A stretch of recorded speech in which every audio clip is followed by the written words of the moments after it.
Chanakya coaching classes के अंदर आपका हार्दिक स्वागत एवं अभिनंदन करता हूँ।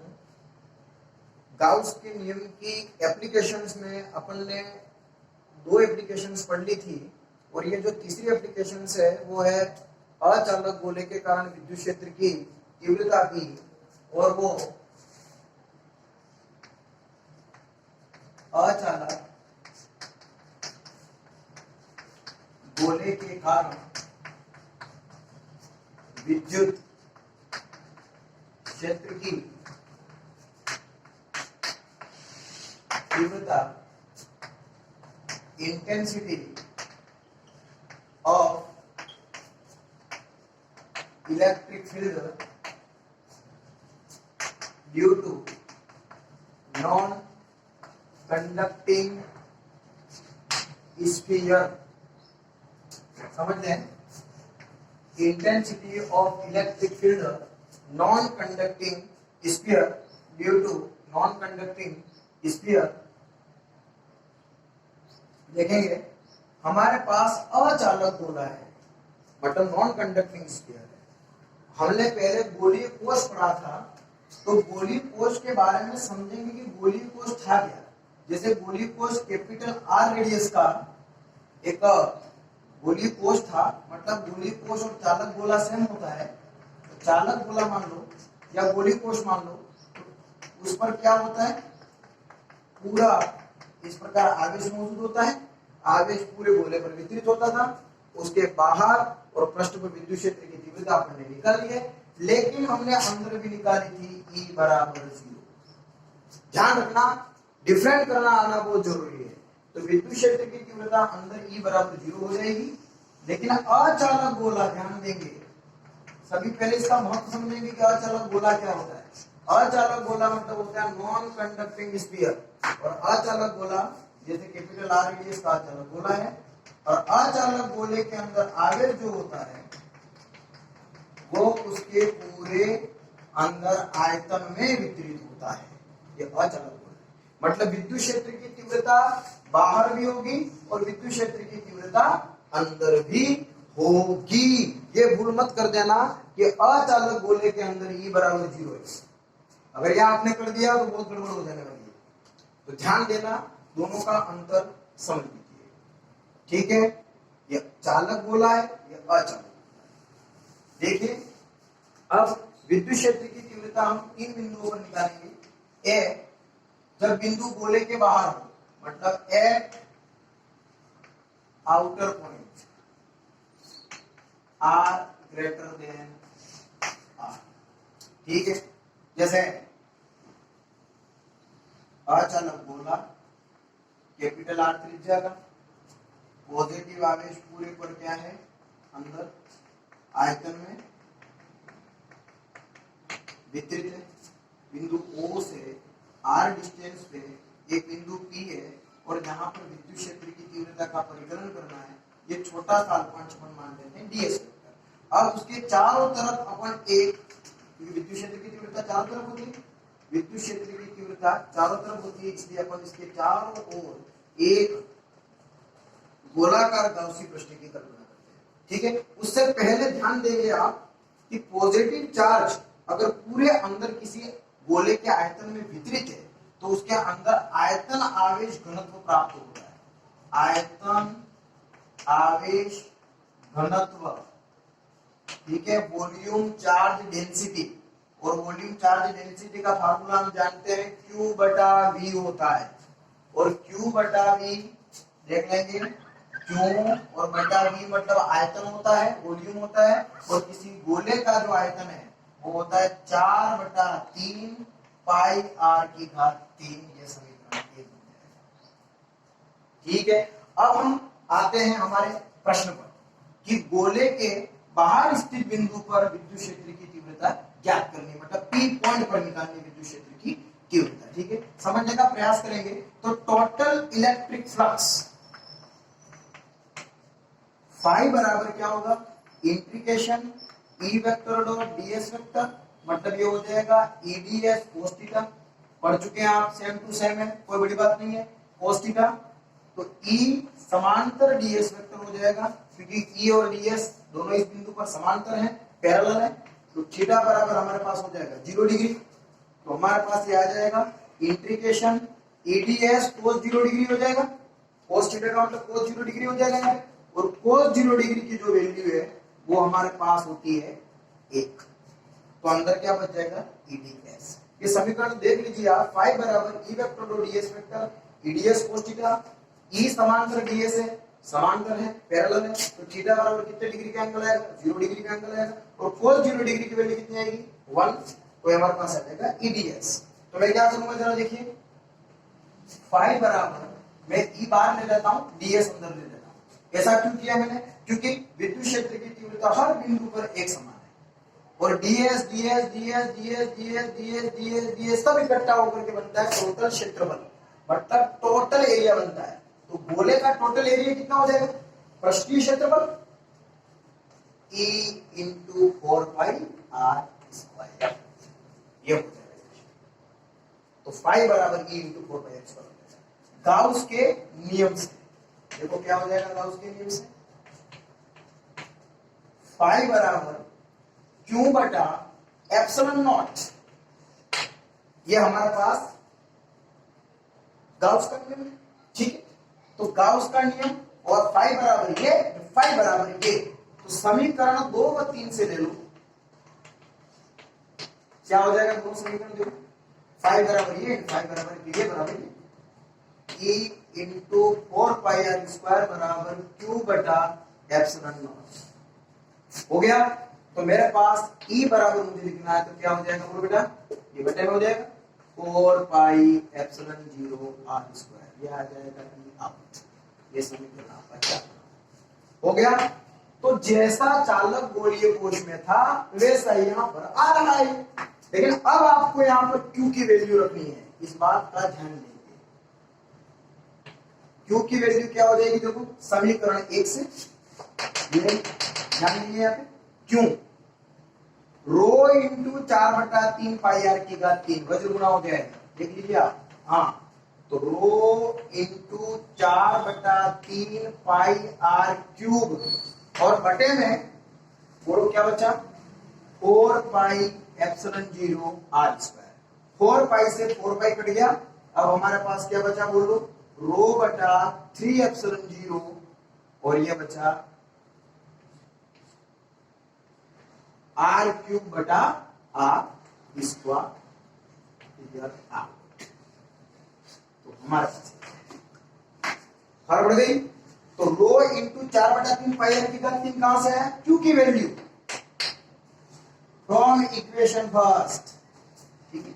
और बटे में 4 पाई एप्सिलॉन 0 स्क्वायर, 4 पाई से 4 पाई कट गया, ये आ गया। अब मेरे को ई आउट वेक्टर लिख देना है, तो कितना आ जाएगा बोलो, रो बटा 3 एप्सिलॉन 0 आर क्यूब बटा आर स्क्वायर और आर,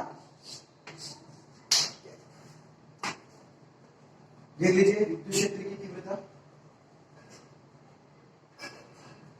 ठीक है। ये यहाँ आपका अचालक गोले के कारण विद्युत क्षेत्र की तीव्रता बाहर स्थित बिंदु के लिए। ओके, अब देखेंगे हम पूरा सेम टू सेम है, सिर्फ अंतर है इधर का, क्या आयतन होता है ये वाला, फिर उसके बाद पूरा जैसा में चलता था वैसा वैसा हो जाएगा, ठीक है। दूसरा पॉइंट आपका है, ओके, अब दूसरा पॉइंट हमारे पास है सरफेस पे, मैं मिटा रहा हूं। दूसरा पॉइंट हमारे पास मतलब बी पॉइंट हमारे पास है एट सरफेस, सरफेस पर विद्युत क्षेत्र की तीव्रता मतलब आर बराबर आर में, तो यह आ जाएगा आपके पास कैपिटल आर रेडियस का गोला, जिस पर आवेश पूर्णतः अंदर क्या है वितरित है, आयतन आवेश वितरण हो गया। और पृष्ठ पर मतलब यहाँ इस जगह निकालना है, तो विद्युत क्षेत्र की तीव्रता यह आ जाएगा डीएस। खबर पड़ गई होगी, गोले के पृष्ठ पर आ गए हैं हम, और गोले के पृष्ठ पर आर बराबर आर होता है, गोले के पृष्ठ पर आर बराबर आर होता है। तो आर बराबर आर में समीकरण नंबर इसको मान लेता हूं 5, 4 और 5 दोनों को ले लो, 4 और 5 से डायरेक्ट कर सकते हो। ES मतलब सरफेस हो जाएगा, क्योंकि प्रक्रिया पूरी आएगी लेकिन अपन को शॉर्टकट निपटना है, जानते सब वही रहेगा, EDS वगैरह सिर्फ R स्क्वायर लगता जाएगा बस। तो K तो यह आ जाएगा Q बटा 4 पाई एप्सिलॉन 0 स्मॉल r की जगह आ जाएगा कैपिटल R स्क्वायर। मतलब ES बराबर हमें फिर प्राप्त हो जाएगा, बोलो यहां से रो बटा 3 एप्सिलॉन 0, ओके, यह आ जाएगा R की घात 3 और यह R स्क्वायर है, देख लीजिए आप, तो इधर भी कैपिटल R स्क्वायर आ जाएगा। बिल्कुल अगर सिस्टमेटिक तौर पे करोगे तो कोई गलत नहीं होगा, R स्क्वायर से R स्क्वायर कट जाएगा एक, तो एक R बच जाएगा। तो हमारे पास ES की वैल्यू आ जाएगी रो बटा 3 एप्सिलॉन 0 कैपिटल R। तो एक ES बराबर ये भी हो जाएगा और एक ES बराबर ये भी हो जाएगा। अगर इसको वेक्टर प्रोडक्ट में लिखना है तो ES वेक्टर बराबर हो जाएगा रो बटा 3 एप्सिलॉन 0 R R क्या हो जाएगा सरफेस पे। ठीक है, तो एक तो हो गया आपका आउट पॉइंट और एक हो जाएगा आपका सरफेस। अब इसका इनर रहा है, तो इनर पर ध्यान देंगे कि इनर में गोलीय कोश में, इनर में क्या है गोलीय कोश में 0, लेकिन यहां पर 0 नहीं है, इस बात का ध्यान रखेंगे। तो मैं अगला अंदर करवा रहा हूं, इससे पहले आप इसको पूरा अच्छी तरीके से देख लीजिए क्या है।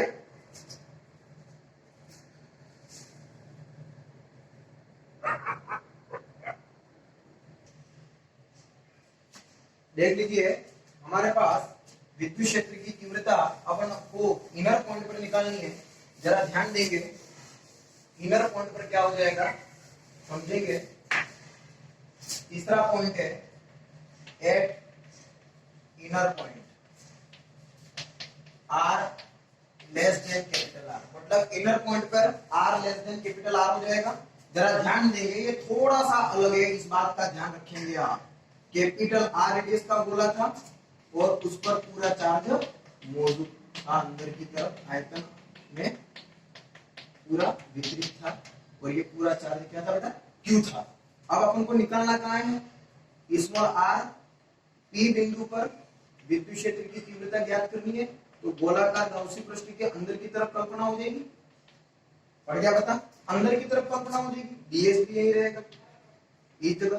तो गोलाकार गाउसी पृष्ठ की कल्पना करेंगे तो ध्यान देंगे, जो मैं बोल रहा हूं आप नोट करें उस चीज को, कि अपन को विद्युत क्षेत्र की तीव्रता स्मॉल r दूरी पर स्थित बिंदु पर निकालनी है। मतलब अपन ने गोलाकार गाउसी की पृष्ठ की कल्पना अंदर की तरफ फिर कर ली है, तो इसके अंदर जो आवेश आएगा वो मान लेता हूं मैं Q डैश है। ठीक है, तो मैं इस गोले का जो आवेश है वो मान रहा हूं Q डैश, और Q डैश की वैल्यू क्या होती है आप जानते हैं। Q डैश की वैल्यू क्या हो जाएगी, रो इंटू 4/3 पाई R small Q, small r Q, क्योंकि Q डैश मानना है, क्योंकि आप जानते हैं रो बराबर क्या हो जाता है Q डैश बटा 4/3 पाई R Q हो जाएगा। तो Q डैश की वैल्यू क्या हो जाएगी, रो इंटू 4/3 पाई R की घात 3। तो Q डैश बराबर रो की वैल्यू आपने पहले समीकरण में देखी है, मैं याद दिला दूं, रो बराबर Q बटा 4/3 पाई R की घात 3, ये रो की।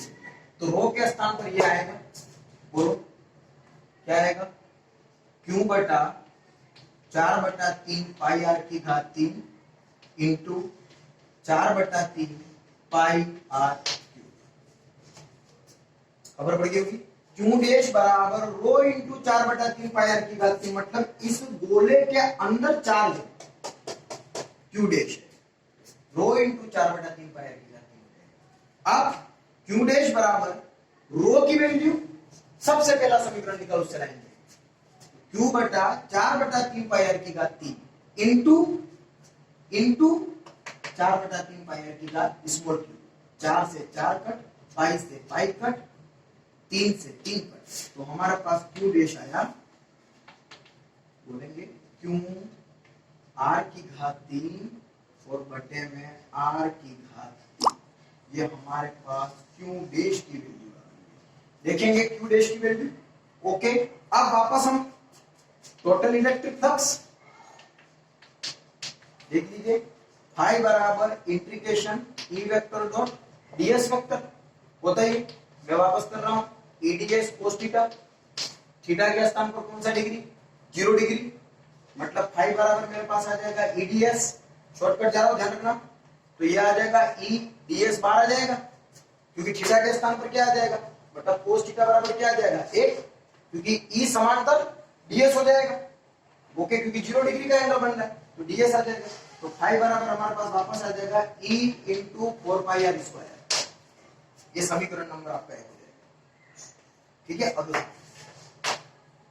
ओके, अब गाउस के नियम से बहुत सरल है, केवल थोड़ा सा दिमाग को एकाग्रचित्त करना है बस।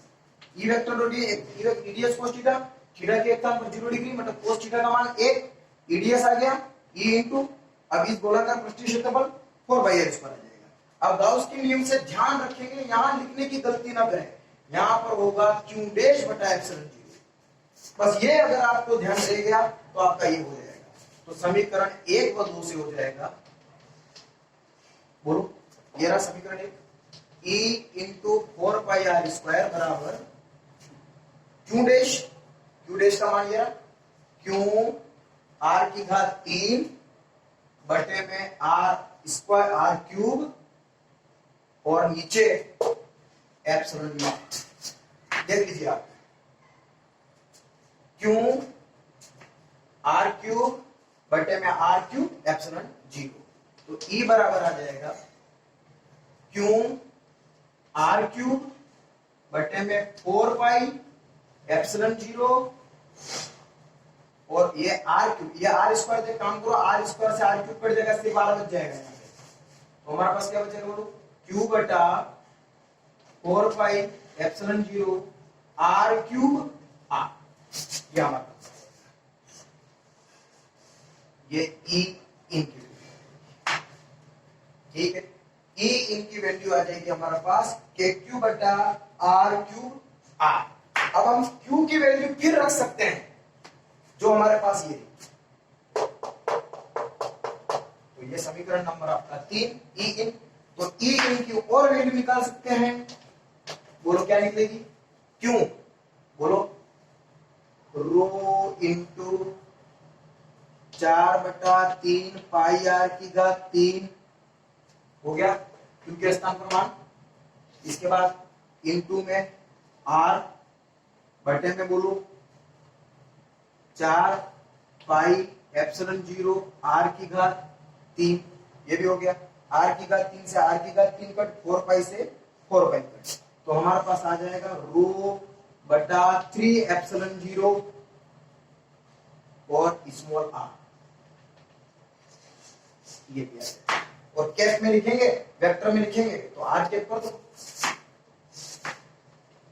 e इन वेक्टर बराबर q बटा 4 pi epsilon 0 r cube r cap, ठीक है, तो ये आ जाएगा वेक्टर में, और इसको भी वेक्टर में लिखेंगे